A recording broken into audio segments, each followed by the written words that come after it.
que sin batería porque ya tenemos dos que no tienen batería. Qué bueno lo que podemos experimentar cuando nos acercamos al Señor. Y digo experimentar porque esto es lo que no solamente venimos acá y escuchamos, ¿verdad? Sino que esto tiene que ser parte de nuestra experiencia. Yo no vine acá solamente a saludarlos a ustedes, sino que yo vine a encontrarme con Dios. Y eso es bastante grande, ¿verdad? Y yo a veces me he preguntado, bueno, ¿qué hará el Señor cuando estemos en medio de Él, cuando estemos delante de Él? El Señor nos puede sorprender. Y quiera Dios sorprendernos. Y qué bueno cuando nosotros podemos tener oportunidades como lo hacíamos recién de cantando, dedicarnos a Él, entregándole cosas. Porque justamente tuve varias tentaciones para el mensaje de hoy. Una de las tentaciones que tuve fue presentarle un espejo a cada uno de ustedes, que se vieran. Hoy empezaron el estudio bíblico preguntando quién eres, ¿verdad? Y uno a veces necesita volver a encontrarse con su propia identidad. Pero algo que yo quiero que ustedes escuchen claramente hoy es esto. Dios te quiere usar. Dios quiere usarte a ti. Ahora, ustedes ahora me dicen amén, bien, bien, sí, sí, perfecto.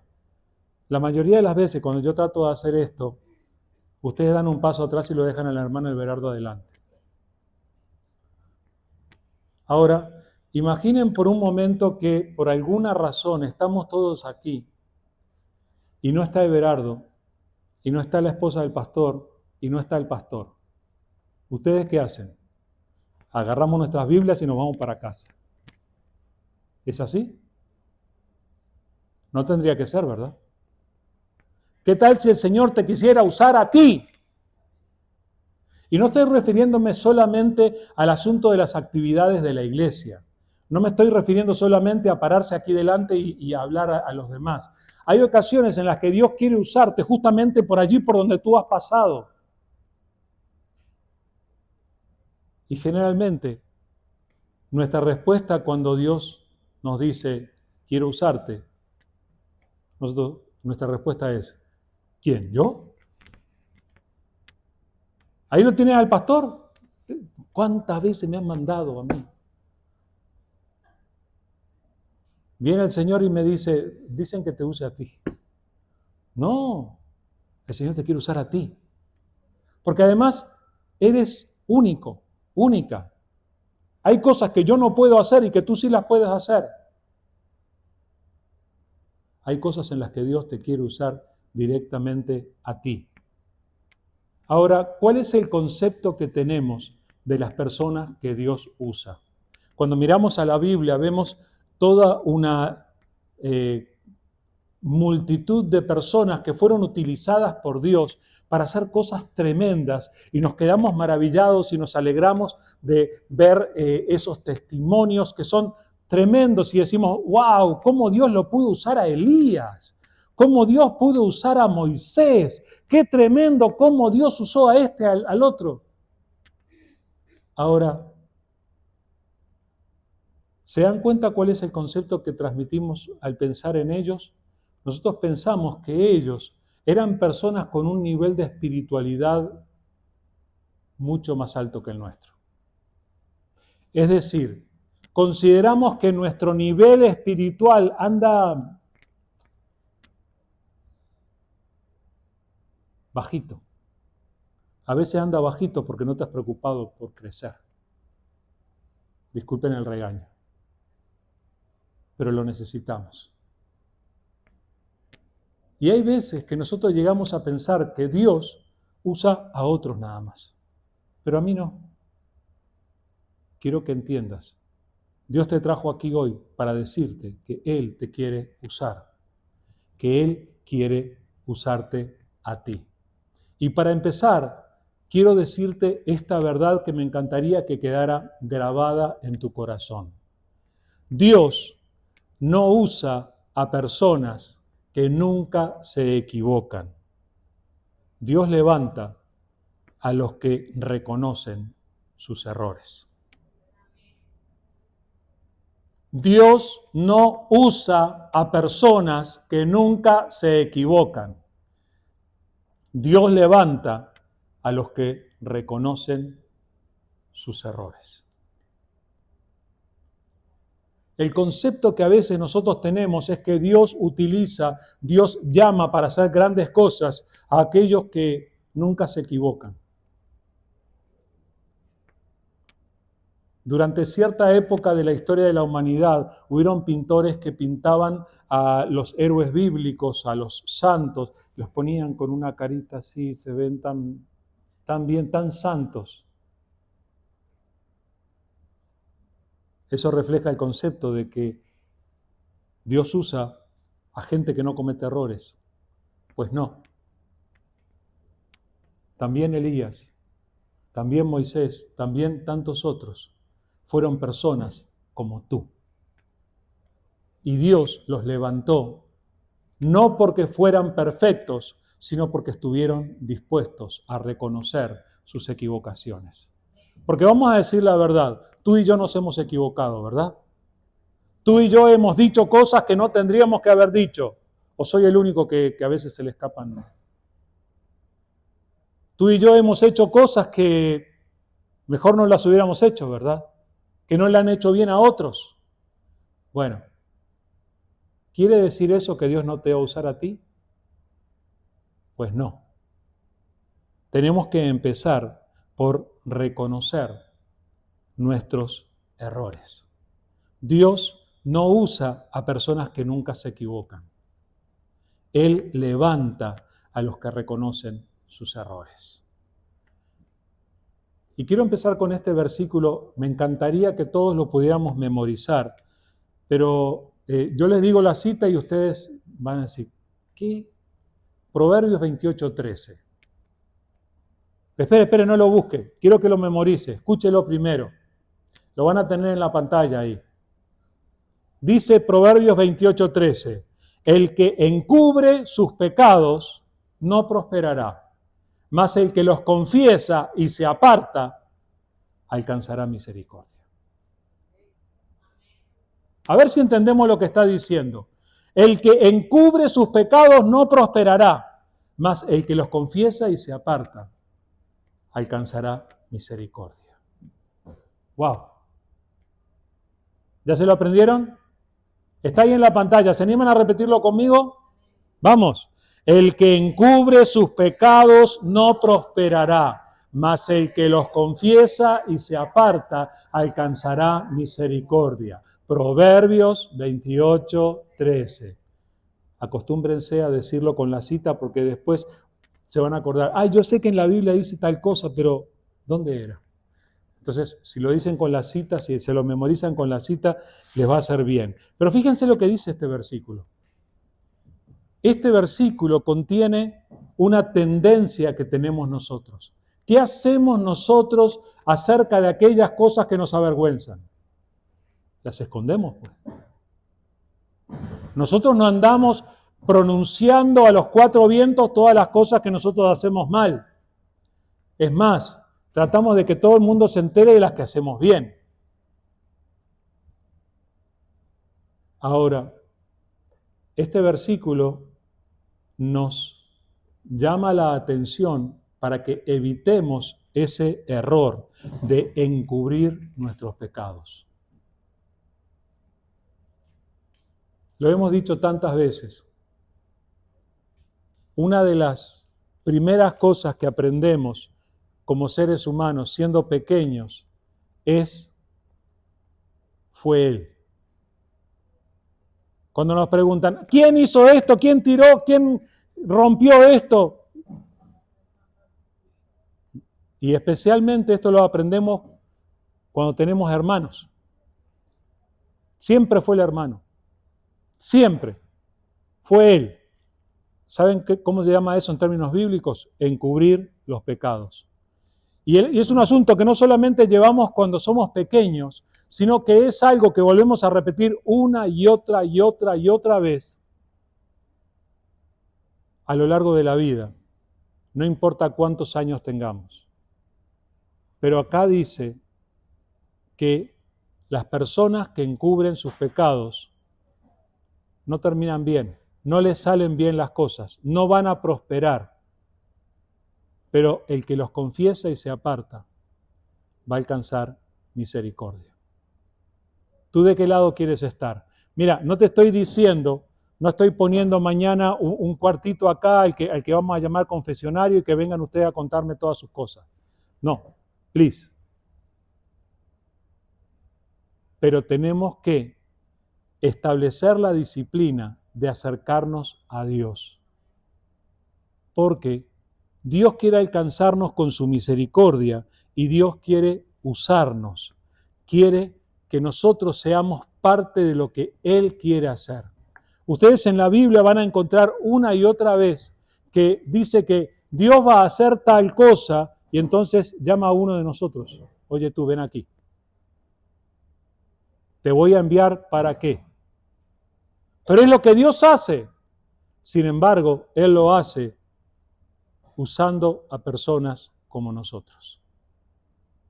Ahora, ni se piensen que la obra de Dios ya se terminó, porque ya los grandes profetas hicieron lo suyo, ya los grandes apóstoles ya hicieron lo suyo, entonces ahora ya no. No, Dios sigue obrando y Dios ahora quiere usar tu vida. Pero yo quiero mostrarles brevemente, lo más rápido que pueda, cómo Dios ha usado a personas a lo largo de la historia y ha usado a personas quebrantadas como nosotros y que terminaron haciendo grandes cosas. La palabra del Señor habla, por ejemplo, de uno de los profetas de Dios. Se llamó Jonás. Y les voy a leer Jonás capítulo 3, versículo 1. Es bien breve el versículo, pero para que pensemos. Jonás 3:1 dice, vino palabra de Jehová por segunda vez a Jonás diciendo. Y no les voy a decir lo que dijo a continuación. Pero vino la palabra de Dios por segunda vez a Jonás. O sea, la segunda vez que Dios le habla a Jonás. Esto es el capítulo 3 de Jonás. La primera vez Dios le habló a Jonás en el capítulo 1. Y ustedes se deben acordar de la historia de Jonás. ¿Qué recuerdan ustedes de Jonás? Seguramente se acuerdan de que Jonás fue aquel al que se lo tragó el pez, ¿verdad? Bueno, pero piensen en un poquito más acerca de lo que Dios hizo con Jonás. Dios le había hablado a Jonás. ¿Qué pasó con la primera vez que Dios le habló a Jonás? Dios le dice, Jonás, quiero que vayas a Nínive. Quiero que vayas a Nínive, hacia el este. Jonás se tomó un barco para ir al extremo oeste, completamente contrario a lo que Dios le estaba diciendo. ¿A dónde? A Nínive, a los asirios, pero no, está muy mal Dios. ¿Cómo? Son mala gente. No se merecen que tú los cuides, ni que tú los visites, ni que tú los atiendas, ni que tú los perdones. No nos dice todo ese discurso de Jonás, pero su acción refleja lo que él sentía. Dios seguía teniendo misericordia de gente que sí había cometido muchos errores. Y Dios quería mandarles un mensaje, Dios quería hablarles. Dios quería darles una oportunidad. Y Dios quiso usar a Jonás. ¿Y Jonás qué hizo? Le dio la espalda a Dios. Claro que tú no haces esas cosas, ¿verdad? No. Bueno, aunque parezca serio y duro, a veces nosotros sí cometemos ese tipo de errores y sí caemos en ese tipo de equivocación en nuestras vidas. Disculpen la tecnología ruidosa hoy. Tal vez es para que ustedes recuerden todavía mejor el mensaje. El hecho es que Jonás escucha por segunda vez a Dios y Dios lo va a persistir en querer mandarlo a cumplir aquella tarea. Escuchen, Dios, cuando Jonás hizo eso, Dios podía haber dejado a Jonás, que pasara lo que pasara con él, y podía haber mandado a otro. Podía haber mandado a Everardo. Capaz que Jonás lo sugería, ¿verdad? Pues no, Dios insistió con él y Dios le envió. Y antes de eso, cuando Jonás vivió las consecuencias de haber decidido mal, cuando él enfrentó la tormenta en medio del mar Mediterráneo, cuando él fue echado al mar, cuando él arriesgó perder su vida, cuando él estuvo en el vientre del pez, él tuvo el momento para acercarse a Dios. Dice Jonás capítulo 2, versículos 7 al 9. Cuando mi alma desfallecía en mí, me acordé de Jehová, y mi oración llegó hasta ti en tu santo templo. Los que siguen vanidades ilusorias, su misericordia abandonan. Mas yo, con voz de alabanza, te ofreceré sacrificios. Pagaré lo que prometí. La salvación es de Jehová. Este es Jonás dando testimonio de lo que él experimentó. Él dice, cuando desfallecía, cuando me estaba por morir, entonces me acordé de Dios y oré. Es eso lo que yo les estoy llamando para que nosotros hagamos. Necesitamos volver a orar y reconocer nuestros errores. Dice Jonás que los que siguen vanidades ilusorias, su misericordia abandonan. Y en cierto sentido, es lo que Jonás diría que él estuvo haciendo. En lugar de seguir la voluntad de Dios, él se puso a seguir vanidades ilusorias. Fue a donde él quiso en lugar de ir a donde Dios quería que fuera. ¿Qué estuvo haciendo en ese momento? Estuvo abandonando la misericordia de Dios. Le dio la espalda a la misericordia de Dios. Dios te quiere conservar todo el tiempo en su misericordia, pero a veces nosotros decidimos darle la espalda. Por favor,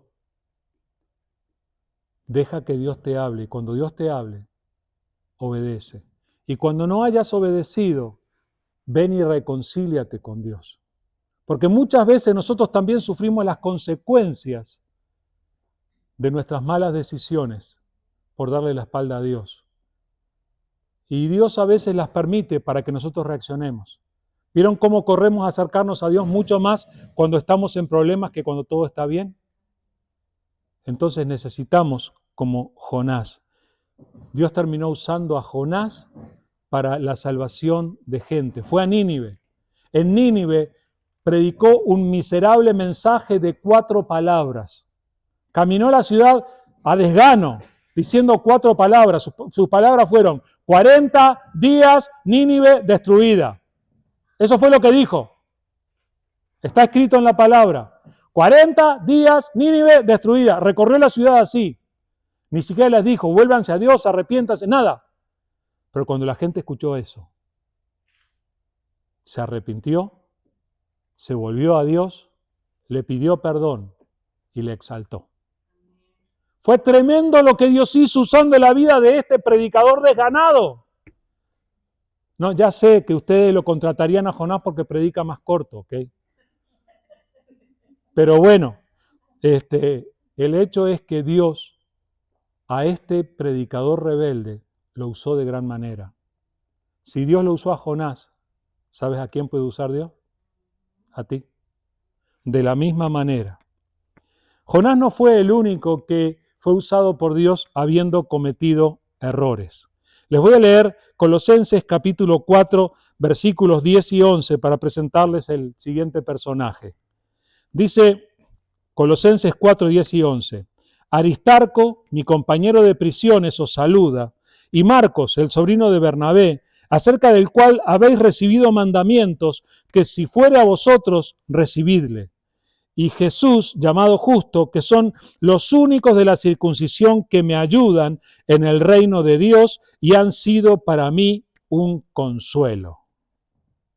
Los únicos que me ayudan en el reino del Señor y han sido un consuelo para mí. Hay personas que son consuelo para ti, ¿verdad? Bueno, miren las personas que menciona el apóstol Pablo que han sido consuelo para él. Aristarco, Marcos y Jesús llamado Justo. No voy a mencionar a Aristarco ni a Jesús, pero voy a mencionar a Marcos. ¿Quién es este Marcos? Bueno, pues Marcos era el sobrino de un señor que llamaba Bernabé y que cuando estaban Pablo y Bernabé en la ciudad de Antioquía y eran de los líderes de la iglesia, de los pastores principales de la iglesia, el Espíritu Santo les dijo: envíen a Saulo y a Bernabé a la obra a la que yo los mandé, le dijo el Señor.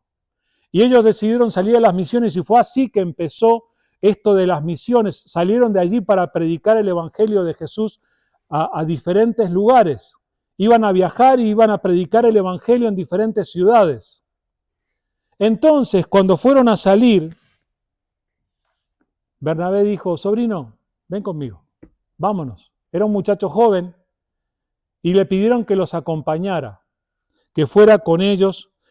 Esto está escrito aquí en Hechos 13, del 2 al 5. Dice: ministrando estos al Señor y ayunando, dijo el Espíritu Santo: apartadme a Bernabé y a Saulo para la obra que los he llamado. Entonces, habiendo ayunado y orado, les impusieron las manos y los despidieron.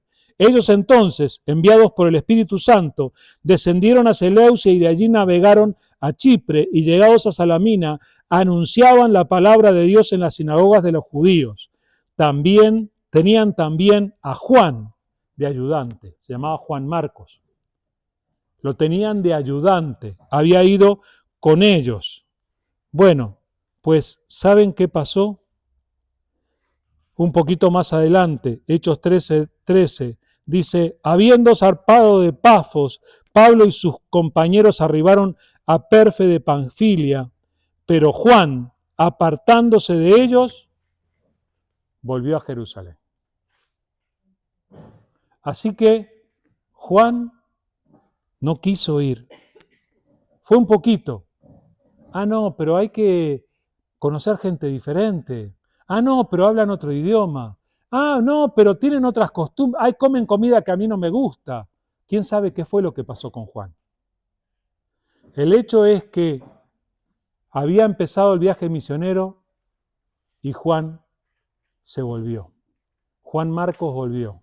Ahora uno podría decir: entonces ya se terminó el ministerio de Juan, ya no fue más usado.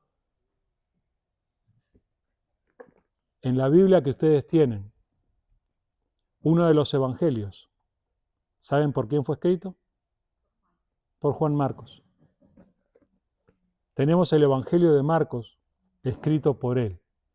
Y no solamente eso, sino que miren, mucho tiempo después, cuando Pablo ya está aprisionado, cuando ya ha tenido muchísimo ministerio, él le dice a la gente que está agradecido a Dios por la vida de Aristarco, de Marcos y de Jesús llamado Justo, porque son los únicos de los judíos que están como colaboradores y son de mucho consuelo. Miren, el que había dejado el campo misionero termina siendo tremendamente usado por Dios, aún para apoyar a aquel que se había enojado tanto porque los había dejado. Dios usó a Juan Marcos y te puede usar a ti. Otro de los discípulos que podemos decir que cometió errores y que sin embargo fue usado, y esto es famoso, fue el apóstol Pedro. Dice en Mateo 26:75, entonces Pedro se acordó de las palabras de Jesús que le había dicho antes que cante el gallo, me negarás 3 veces. Y saliendo fuera, lloró amargamente. ¿Se acuerdan de esto, verdad?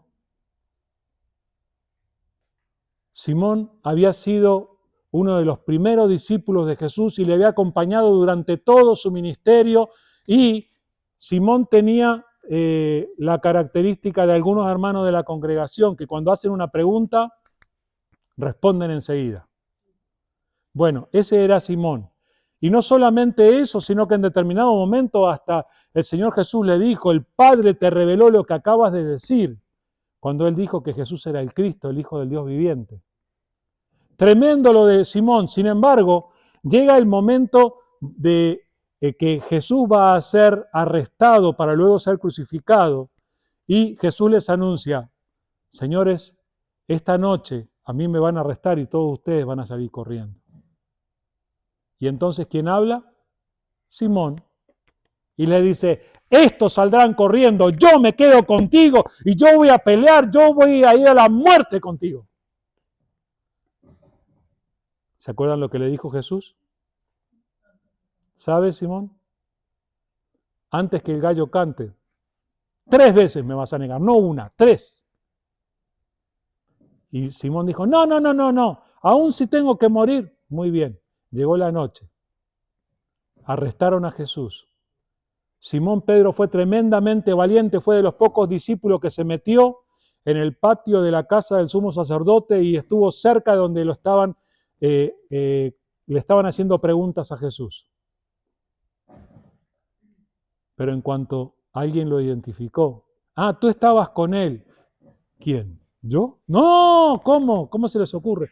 No, porque mira que hasta tu forma de hablar denuncia que tú eres de Galilea. No, yo no. Hasta maldijo. Cuando terminó de esconder que había estado con Jesús, cantó el gallo. Y es lo que acabamos de leer. Ahora podemos decir, bueno, después de esta vergüenza de Pedro, se terminó para él, nunca más, ¿verdad? Simón Pedro fue el primero que, arriesgando su vida, se levantó en medio de la ciudad cuando se reunió la gente el día de Pentecostés, les predicó tremendo mensaje, defendió a Cristo, le dijo a la gente: ustedes crucificaron al Mesías. Los acusó. En ocasiones, cuando le ofrecieron, le dijeron: miran que esto puede ser pena de muerte, él les dijo: ustedes juzguen si es mejor obedecerlos a ustedes o obedecerlos a Dios. Yo voy a obedecer a Dios. Ese fue Simón. Y Dios lo usó para el inicio de la iglesia. Miles creyeron por sus mensajes. Dios lo usó tremendamente. Simón no fue mejor que nosotros y sin embargo Dios lo usó. Entre todos estos voy a agregarle un personaje más. Hay un hombre en la Biblia al que se lo conoce como un hombre conforme al corazón de Dios. Se llamó David y fue el segundo rey de Israel. Y nosotros tenemos en la Biblia escritos unos cuantos salmos de David. Y tenemos escritas unas cuantas proezas de David. David fue el que mató al gigante, a Goliat. Pero también la supo regar bien feo. También supo equivocarse. Y recibió la palabra del Señor. Dice en 2 de Samuel 12, del 1 en adelante: Jehová envió a Natán a David, y viniendo a él le dijo: había 2 hombres en una ciudad, el uno rico y el otro pobre. El rico tenía numerosas ovejas y vacas, pero el pobre no tenía más que una sola corderita, que él había comprado y criado y que había crecido con él y con sus hijos juntamente, comiendo de su bocado y bebiendo de su vaso y durmiendo en su seno, y la tenía como una hija. Y vino uno del camino al hombre rico, y éste no quiso tomar de sus ovejas y de sus vacas para guisar para el caminante que había venido a él, sino que tomó la oveja de aquel hombre pobre y la preparó para aquel que había venido a él. Entonces se encendió el furor de David en gran manera contra aquel hombre y dijo a Natán: vive Jehová, que el que tal hizo es digno de muerte y que debe pagar la cordera con 4 tantos porque hizo tal cosa y no tuvo misericordia. Entonces Natán dijo a David: tú eres aquel hombre. La historia que le contó Natán era una parábola, una comparación de lo que David había hecho. Porque el ejército de Israel estaba en el frente de batalla, peleando en las fronteras contra los enemigos, y el rey se había quedado en la ciudad, estaba teniendo un tiempo de relax en la ciudad. Y estando allí, miró lo que no tenía que haber mirado. Extendió su vista a lo que no tenía que haber visto. Y utilizó su posición y su autoridad para hacer lo que no tenía que haber hecho. La vio aquella señora y la mandó a buscar, tráiganla, y estuvo con ella. Y luego, cuando la señora le dijo: estoy esperando un bebé, entonces lo hizo venir al esposo con la intención de que el esposo se atribuyese la paternidad del bebé. O sea, lo que hizo fue tremendamente fuerte. El esposo, cuando vino a la ciudad, dijo: yo no puedo ir a quedarme en mi casa y a estar con mi esposa mientras el ejército de Dios está ahí afuera. Y no fue a su casa. David puso en la propia mano del hombre cartas en las que ordenaba a su jefe, a su general, que lo pusiese en el lugar de mayor riesgo para que cuando los enemigos atacaran, este hombre muriera. Y así ocurrió. Eso se llama adulterio y homicidio.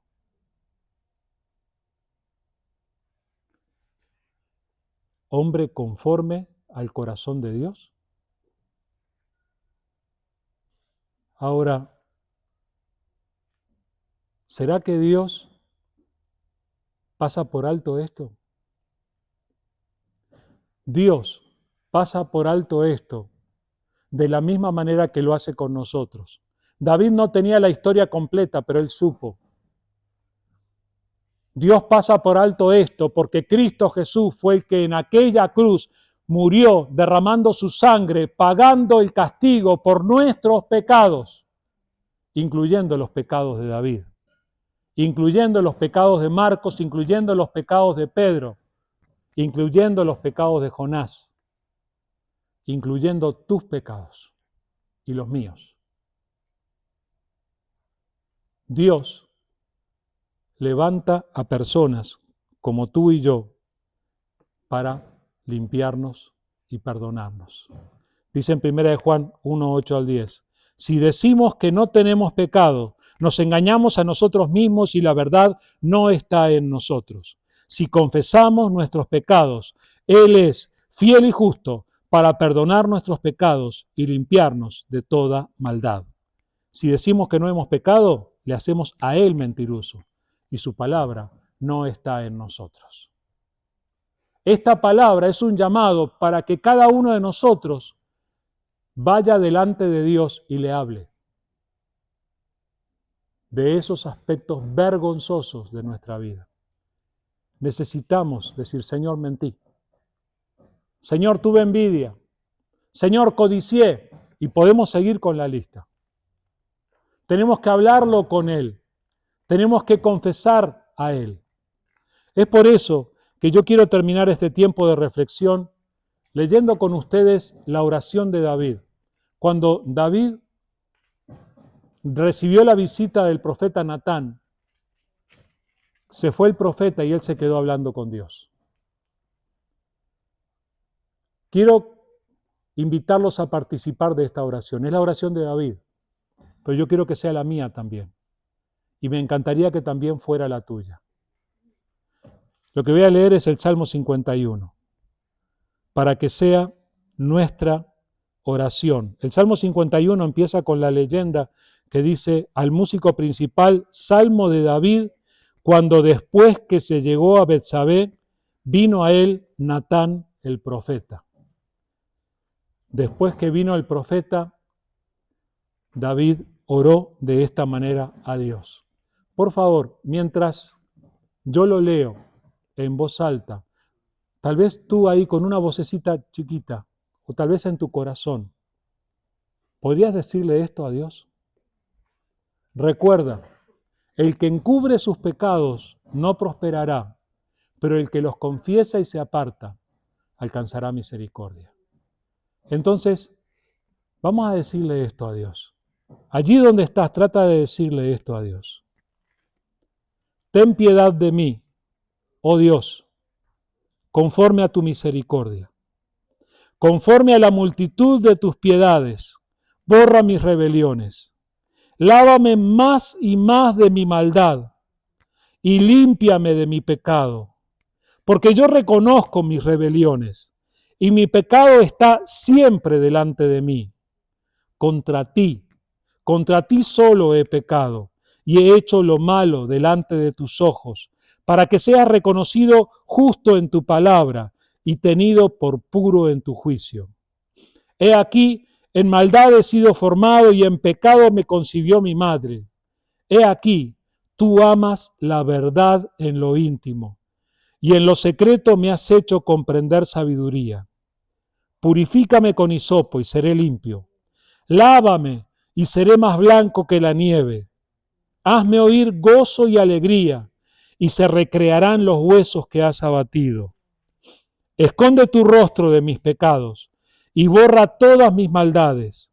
Crea en mí, oh Dios, un corazón limpio, y renueva un espíritu recto dentro de mí.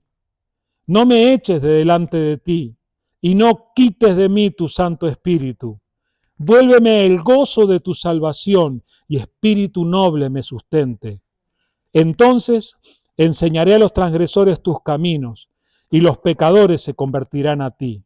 Líbrame de homicidios, oh Dios, Dios de mi salvación. Cantará mi lengua tu justicia. Señor, abre mis labios y publicará mi boca tu alabanza. Porque no quieres sacrificio, que yo lo daría. No quieres holocausto. Los sacrificios de Dios son el espíritu quebrantado. Al corazón contrito y humillado no lo despreciarás tú, oh Dios. Haz bien con tu benevolencia a Sión. Edifica los muros de Jerusalén. Entonces te agradarán los sacrificios de justicia, el holocausto u ofrenda del todo quemada. Entonces ofrecerán becerros sobre tu altar. Perdóname, Señor. Ten misericordia de mí. Te invito a que busques un momento en este día y vuelve a leer el Salmo 51, pero agrégale los detalles de aquello que tú sabes que tienes que hablar con Dios. Dios no usa a personas que nunca se equivocan. Dios levanta a los que reconocen sus errores. Dios te quiere usar, pero para que te use, alcanza con que solo vengas y reconozcas tus equivocaciones delante de Él, porque Él te va a usar. Vamos a orar.